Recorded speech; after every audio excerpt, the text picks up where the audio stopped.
They say that history does not repeat itself, but sometimes it rhymes.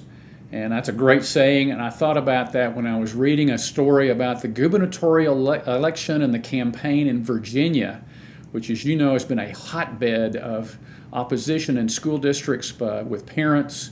And before I tell you about that, how history is rhyming there, let me give a shout out to the sponsor of this blog video. I want to say thank you to Alpha Omega Press. They're a Christian curriculum provider that's been around since 1977. They have some great products: Monarch, Switched On Schoolhouse, LifePack, and Horizons.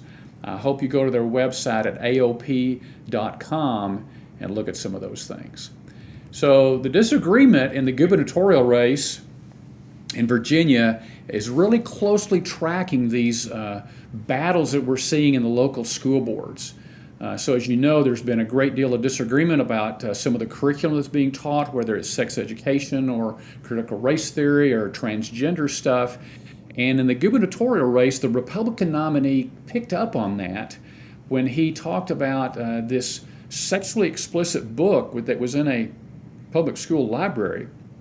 And he pointed out that his Democrat opponent, as governor, had actually vetoed a piece of legislation that would have made clear that parents should be made aware of these kinds of things. And his point was, I'm going to make sure that parents have input in these sorts of things. The Democrat opponent actually doubled down and said he was opposed to that. He said, I don't believe parents should be able to come into schools and say, this book is good, that book is not. Schools shouldn't listen to parents. I mean, that is a shocking admission, especially in this day and age. And it reminded me very much of the battles that we went through in the 1980s when Junkyard Dog Jim Maddox was the Attorney General and said he didn't believe parents were qualified to raise their kids, much less teach them at home. And of course, that was in the days when we were simply trying to withdraw our kids to be able to teach them at home, and they were being prosecuted. So it may not be exactly the same thing that we went through in the 80s, but we do see some rhyming going on in this battle, and this is going on all over the country. So the interesting thing is we talked about the battles before the school boards and this issue here. The amazing thing is that sometimes people make misstatements in these debates. And some people thought that the Democratic candidate for governor had actually just misstated that he'd spoken something that he didn't really mean, but he doubled down later. And he said, I don't think parents should be telling schools what they should teach. So that is exactly where we're coming from. So the issue today is there are two ways to deal with this issue. How do you deal with this if your child's in a school and they're teaching some explicit sexual issues, or they're talking about critical race theory or transgender issues? How do you deal with that?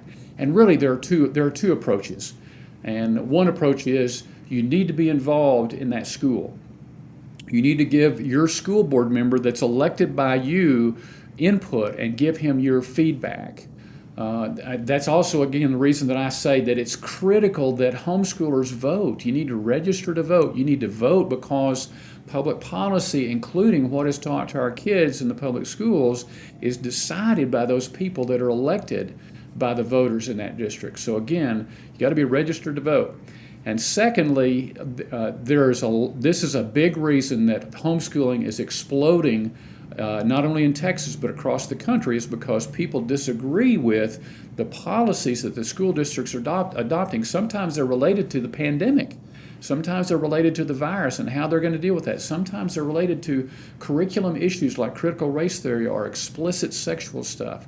So there's a public policy process to that where you can talk to people, be sure that you elect people who represent the values and the worldview that you have. And then secondly, the ultimate solution is just to withdraw your kids and teach them at home.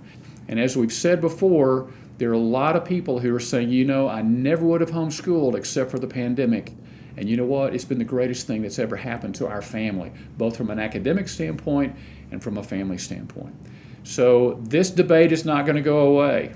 It's going to continue. We have a clash of worldviews going on, and I hope that you will be prepared for that by registering to vote, and also that if you're homeschooling, you'll continue to do that because there are people who disagree with our position that parents have a God-given right to raise their kids as they see fit, including the education of their children.